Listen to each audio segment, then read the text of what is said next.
All right, let's move on to our next story here. The Twitter files.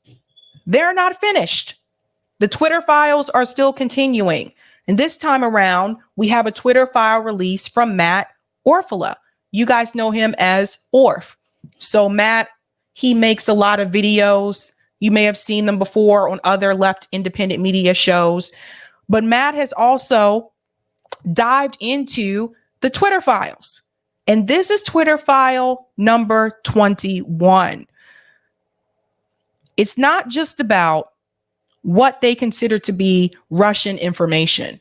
It's also about who they consider to be Russian assets. And that includes people like Jill Stein. Let's get into this one. This one is huge. Twitter Files 21, how to find Russians anywhere. This is some crazy stuff, man. Part 1, Project Osprey. After the 2016 election, the Senate Intel Committee asked Twitter to identify accounts from Russia's Internet Research Agency. But both Twitter and third-party researchers struggled to find Russian agents. Remember this, that they struggled to find it. Just keep that in mind. Matt goes on to say, at first, Twitter was only able to produce 22 plus 179 IRA linked accounts. Let me make this bigger for you. There we go. Democrat Mark Warner called the numbers inadequate on every level.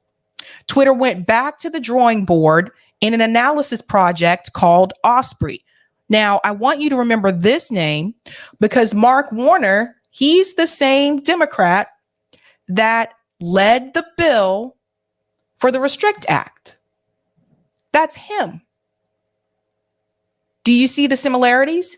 He's the guy that wanted to ban TikTok. He led this. He wanted to ban TikTok. He's the guy that wants the government to be able to invade your private space, your home. If you have a router, wants to be able to spy on you. That is this guy. So of course he would be involved in reference to the Twitter files. Now there's a screenshot here. Senator Blast Twitter presentation on Russian influence was inadequate on every level. He has another screenshot. Attorney-client communications, privileged and confidential, prepared at the direction of counsel. So here it is, Osprey Investigative Analysis. So that is the name of this particular project. Let's go on. In Project Osprey, Twitter counted 2 types of Russians. 1, a priori Russians, identified as Russian by outside researchers like Quintel. So there's the first one, a priori, and 2, inferred. Inferred Russians, identified by algorithm tracking signals like Cyrillic text or a Russian IP address. Now, why can this be problematic? Let's highlight Russian IP address.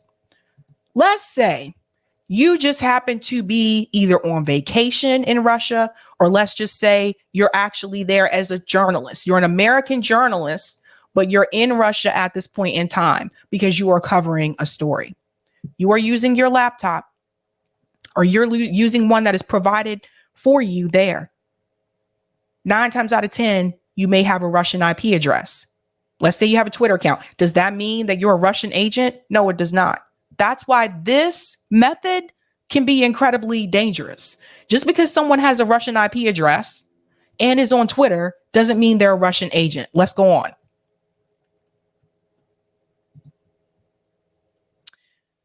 And he shows screenshots here of the same thing I just told you. So a priori Russian and inferred Russian. And I want to highlight this part here, strong signals. Sign up country is Russia based on IP address. Remember what I said, just because you live there doesn't mean that you are Russian. It doesn't mean you're working for the Russian government. User has a Russian phone carrier. This is hilarious to me. Medium signals. Email is Russian. Account language is Russian. User has logged in from an any Russian IP address. Now, this started back in September 1st, 2016. Weak signals. And then it goes here. Username contains Cyrillic characters. Okay, so let's go on. This is so dangerous. I just think about so many people that I know that live abroad that obviously would have nothing to do with the government, so to speak. What? Christy Knight, Fiorella just tweeted that she's being held in Finland and they keep asking her why she was in Russia. Oh boy. See what I'm talking about? You guys see what's happening here? Oh boy. I'll see what that's about. 4, this kind of analysis based on markers like type of email carrier or retweeting history can quickly become a Rorschach test where you see what you want to see. If you just look for that marker, then everything will look Russian, is how one industry analyst puts it. 100%. That's the point I was getting at. 5, even Twitter understood, noting Green Party candidate Dr. Jill Stein was captured by is Russian, the inferred Russians list. Twitter analysts commented on the overly broad nature of is Russian. This was Jill Stein. Let's put this part up here. One interesting exception was a tweet from Jill Stein, who is captured by is Russian due to sharing KDTs with several users who logged in from Russia, pointing to the overly broad nature of is Russian. So here's a tweet here from Jill Stein, and it says, if John Kerry did ask Ecuador to cut off Assange's internet access, what else is the U.S. hiding? So again, I would say that that is overreach. John Kerry wasn't even president of the United States. So this is one of the tweets that they are referring to in reference to Jill Stein. And you have to know that till this day, people are still calling Jill Stein a Russian asset or a Russian agent. It's crazy.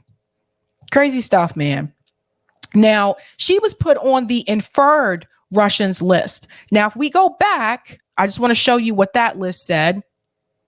Identified by algorithm tracking signals like Cyrillic text or a Russian IP address. So they put her in this category. So let's go on here. Outrageous, says Stein, just more that Joe McCarthy would be proud of.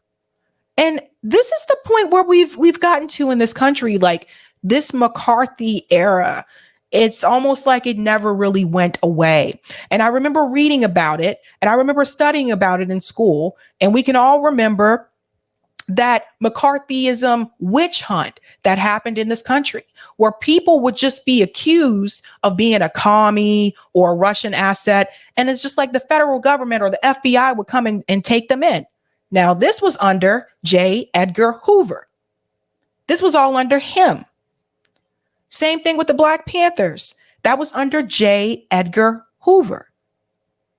So we never really fully got away from that in this country. Now, it may not have been as rampant as it was back then, but there is still this idea that in some way, shape, or form, if you are not going along with the status quo or the mainstream media narrative, that you in some way, shape, or form must be a Russian agent.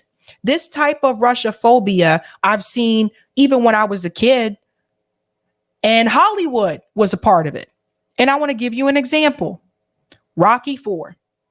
Rocky IV, who was the villain? Drago, right? He was the villain. He was from Russia. He was made to look like he was cold and harsh, and they had him kill his friend in the ring. When Rocky went to Russia to fight Drago, they made Russia look like it was this cold, bitter, isolated place. And you see this often on. If you watch Stranger Things, they have that same type of narrative about Russia. And there's more to a country than that. So every country has its pros and its cons. But ever since I've been alive, I've never seen it presented in a positive light, especially when you talk about Hollywood, the entertainment industry. So this is when they came after Jill Stein. Now, it gets worse because they also came after, of course, they would try to implicate Julian Assange in some way, shape, or form. Another account deemed is Russian was WikiLeaks. Shown the attribution, Stella Assange said WikiLeaks does not fit the definition, noting that anyone using surveillance-resistant search tools like the Tor browser might also be deemed Russian. And here's an example here. It says many high-profile is Russian accounts, such as WikiLeaks and Russia Today, tweeted with Podesta emails receiving a significant number of impressions. And so basically what they were trying to say is that because RT obviously is Russia television, because they were receiving a lot of impressions, and you have RT, which is based in Russia, they were basically trying to say that these were dangerous. Isn't it crazy when you think about it? It's like, these are dangerous. How dare they get a lot of impressions? The algorithm, it's supposed to work against them. It's not supposed to help them. Let's go on here. And this is more about Stella as well. Use of Tor would randomly result in false positives. Stella Assange said, Tor is a tool for civil liberties and privacy communities. Now, I don't know if you guys have seen this before, but here is a screenshot here. There's the symbol. It says browse privately, explore freely. And this isn't the only tool that's like this. There's other ways to do this as well. You can also go on Google and you can choose the incognito option, although I still wonder if that's actually incognito because it is the Google Chrome browser, but you do have that option.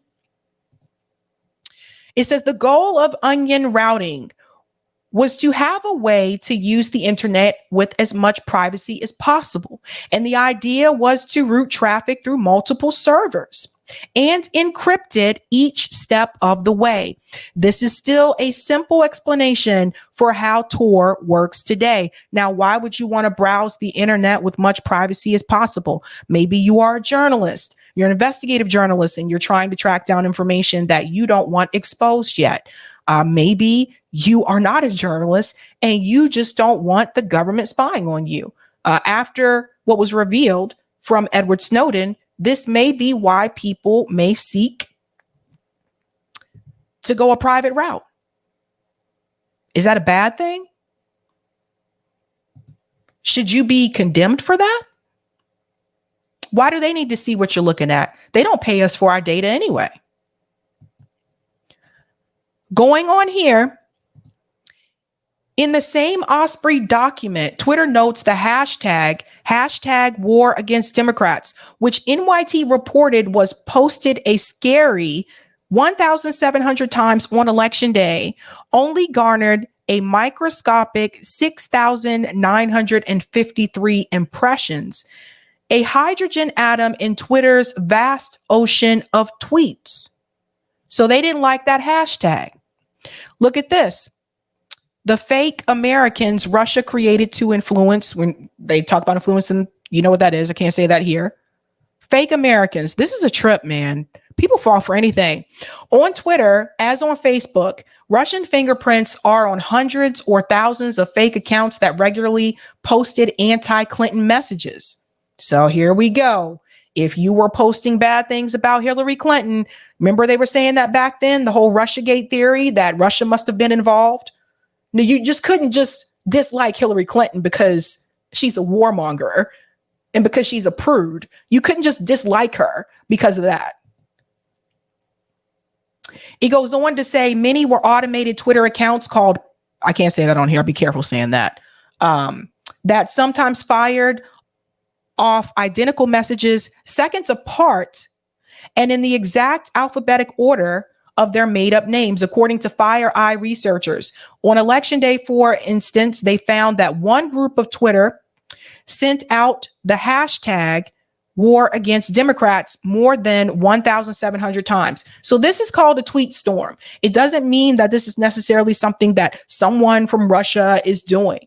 We have done tweet storms for Assange, where if we're having an Assange rally, we'll have a little DM group and everyone will say, all right, guys, we're going to do a tweet storm this day, this time. And everybody tweets it out at the same time. And that's how you get the event to trend. So they didn't really have proof that this was the case, that there were actual Russian agents that were tweeting out those hashtags. That's something to keep in mind. They didn't have the proof, but they were trying to make it true. Another example with hashtag war against Democrats. It says here, the hashtag did not trend anywhere globally, and the tweets received a small number of impressions. So this is another example with the Twitter files where you had these government agencies, they were going after accounts that weren't trending. Some of these accounts were very small and they were going after them. And this hashtag actually did not make a big impression as they thought it would have, but they went after them anyway. This was a waste of time. I feel you, boy, for love. I feel you. Okay. A waste of time. Let's go on here. So Matt goes on to say, after Twitter's early attempts to identify Russian accounts resulted in such low numbers, they used different methodologies. They were determined to try to find something, tallying ever increasing numbers of Russians from 22 to 201 to 2,700 to 2,752 to 3,124 in Osprey, and finally 3,814. So it says over 2,700 Russia-linked accounts that sent 1.4 million tweets about U.S. elections suspended by Twitter. Twitter's list of 2,752. See how the number continues to increase? And they call them Russian trolls. And then you can see here, it says activity by a priori Russian account. It says the accounts 2,121. It says accounts that have any Russian signal 1,003. How many of the total 2,051 accounts is Russian? The point that they're trying to make here, and I think that Matt's trying to make, is that this is a relatively small number. There's millions of users on Twitter. This was them trying to make something out of nothing. So when they didn't have enough information, as much as they thought that they were going to find, they tried to make something. This is what they'll do sometimes. I've said this before. They'll try to find something to make their statement to be true. Now, it goes on to say, we have now sent notices to Twitter users with an active email address with our records indicate are based in the U.S. and fall into at least one of the following categories. People who directly engaged during the election period with the 3,841 IRA linked accounts were identified, either by retweeting, quoting, replying to, mentioning, or liking those accounts or content created by those accounts. So because you retweeted a tweet from one of those accounts, that means you're this asset? That means you're an agent? Do you see how far they are reaching? This is a big reach. People who were actively following one of the identified IRA linked accounts at the time those accounts were suspended. Oh, my dear God, how dare you follow one of the accounts? This is just crazy. Just because you follow that account doesn't mean you have any connection with the rest of this that's going on. So that's how far they were willing to go. Let's go here. Boop. Even as Twitter began referring openly to IRA-linked accounts, the company had no sure way to make such identifications. They were only potentially connected. See, we have expanded the number of people notified about interactions with Twitter accounts potentially connected to a propaganda effort by a Russian government-linked organization known as the Internet Research Agency. Our notice efforts are focused on certain types of interactions, and they will not encompass every person that ever saw this content. Our goal is providing these notifications is to advance public awareness of and engagement with the important issues raised in our blog posts and provide greater transparency to our account holders and the public. They were reaching. And what's really interesting to me is the fact that for all the people who constantly reported about Russiagate, like the Rachel Maddows, Russia tried to interfere. You never hear them mention how the US government tried to interfere in other countries' elections. And the US government does this how many times? What is that? What about the regime changes that the US government has implemented in other countries? So to sit back here and just pretend like the US government doesn't actually do this, it's embarrassing in the state of media. That is high-level propaganda. High-level propaganda.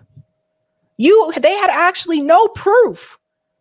Russiagate was proven to be false, but they spoke about it as if they did have proof. But you have proof of the US government intervening in other countries' elections, but you wouldn't hear them talk about that.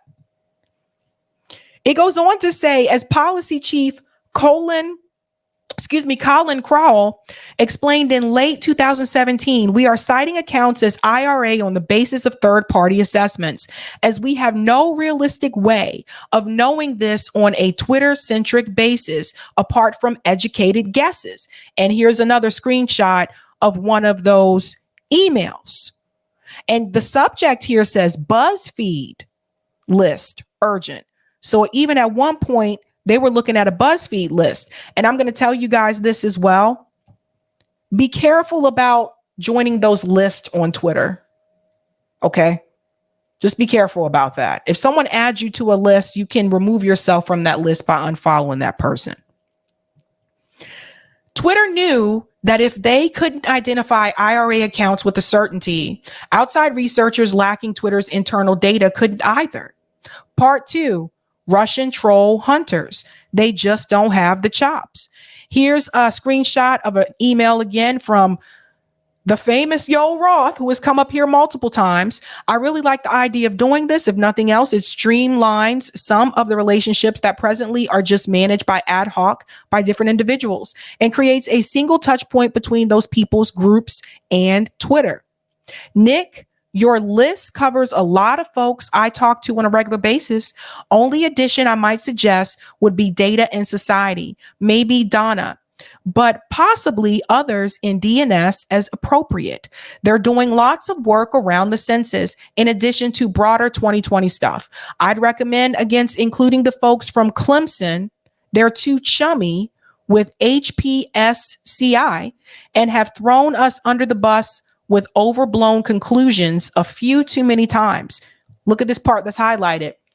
I get the keep your enemies close thing, but they just don't have the chops to back it up. And then this response is from Kevin Kane. Completely understand your point on Clemson, and I'm happy to continue to deal with that on a one-off basis.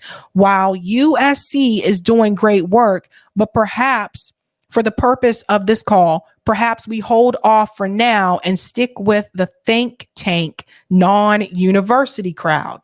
So you see this? They were even hitting up the universities. Let's go on. It says, if you look on Racket News today, you'll see that MSNBC alone made hundreds of false claims of Russia meddling, citing the Hamilton 68 dashboard, which past Twitter files reveals to be tracking Americans, not Russian and trolls as claimed. Let's take a look at some of this. We're not going to play the entire video because it's like 11 minutes long, but we'll play some of it. McCarthy publicly charges that the United States is infested with foreign forces at work in our politics. And he says that he has a list of 600 Twitter accounts that appear to be linked to the Russian government. That's a lie. These Kremlin-linked accounts, these Kremlin-linked accounts, these Kremlin-linked accounts, Russian-linked accounts, Kremlin-linked accounts, a foreign influence, Kremlin-oriented Twitter accounts, Kremlin-linked Twitter accounts, Russian-linked Twitter accounts, impersonating Americans. They are every day playing on social media. There's a website called Hamilton 68 that measures it. This Russian influence tracker on Twitter. The Russian dashboard is a real-time dashboard of Russian influence. The Russian networks that we monitor. Accounts allegedly linked to bots and trolls that are linked to Russia. Russia linked accounts and bots according to a Russian tracker. To track what Russian bots are doing. Kremlin-linked accounts, Kremlin efforts, Kremlin attacks. The dashboard, Hamilton 68, determined that Russia was in the Alabama election. We know that the Russians were focused on this. These forensic sites show what the Russians are doing to us. Interference from Russians. You get the idea. You get the idea. They all ran with that narrative. Again, there was no proof. That's one of the things the Twitter files revealed. They didn't actually have proof of this. This piece here, outside of Hamilton 68, about which Twitter stayed quiet despite internal knowledge that it was BS, Twitter analysts may have had the most disdain for Clemson's media forensics hub, a major driver of print and TV cyber scare stories of Russian subversion. And then there's a screenshot here from Yoel Roth saying just what he had said there.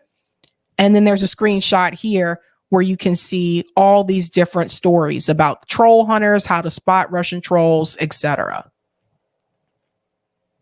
Clemson's troll hunter, Professor Darren Linville and Patrick Warren appeared in one media story after another, sometimes photographed with Hamilton 68 dashboards in the background. They're giving their self away, even warning that uplifting tweets could lead you into the dark clutches of a Russian troll. These are professors at Clemson University. Like, they even had academia involved. And you can see the screenshots here. Look at them. Look at them. See, there's the screenshot, the background there of Hamilton 68. So they were standing right in front of it. There's no way to deny this. No way. I have a bone to pick with Clemson anyway, because I went to University of South Carolina. That's where I graduated from for undergrad, and we were rivals. So there's bad sports blood there. Anywho, when asked how they knew an account was Russian, Warren confessed he can't be 100% sure. But Linville said he was certain. He wouldn't say how, though. Transparency just isn't possible, he said. So if you're not certain, how can you say you're 100% sure? I always say be careful about using 100% and absolutely and those kind of phrases if you're not sure. There's screenshots here. Now, this was from Rolling Stone. That uplifting tweet you just shared, Russian trolls sent it. See, look, even Rolling Stone was in. These are the guys right here. These are the professors, Darren Linville, Patrick Warren. They wrote this and Rolling Stone published it. And another screenshot here of a tweet thread with Darren Linville, where they go on to discuss this as well. Right here, Patrick Warren says, I can't be 100% sure she's Russian, but I believe that she is. Again, they acknowledge that they really were not sure. Clemson's most certain troll hunter seemed to jump the gun in 2020 when he suggested Bloomberg is racist could be a Russian hashtag. This is too much. Could be a Russian hashtag, because it started that morning from the account Dark Warlord that lives somewhere in Asia, because it posts when Americans should be sleeping. Anyone ever heard of, I don't know, this thing called a time zone, where obviously when we're asleep in the United States, people in Asia may be just starting their morning, or vice versa? Like, this is crazy. The fact they believe this. Bloomberg is racist Why would they assume that is a Russian hashtag? Stop and frisk Bloomberg. Let's go on.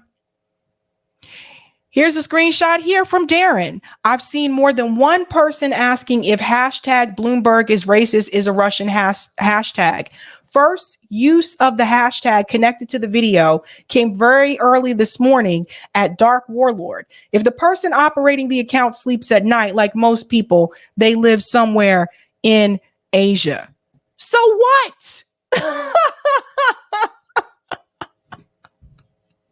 Oh my God. This is insane. This is a professor. This is a professor. And I'll show one more piece here. You guys get the idea. But the Bloomberg piece I want to show as well, that was false. It started prior to that morning and not by Dark Warlord, who is an American living in the US, not Asia.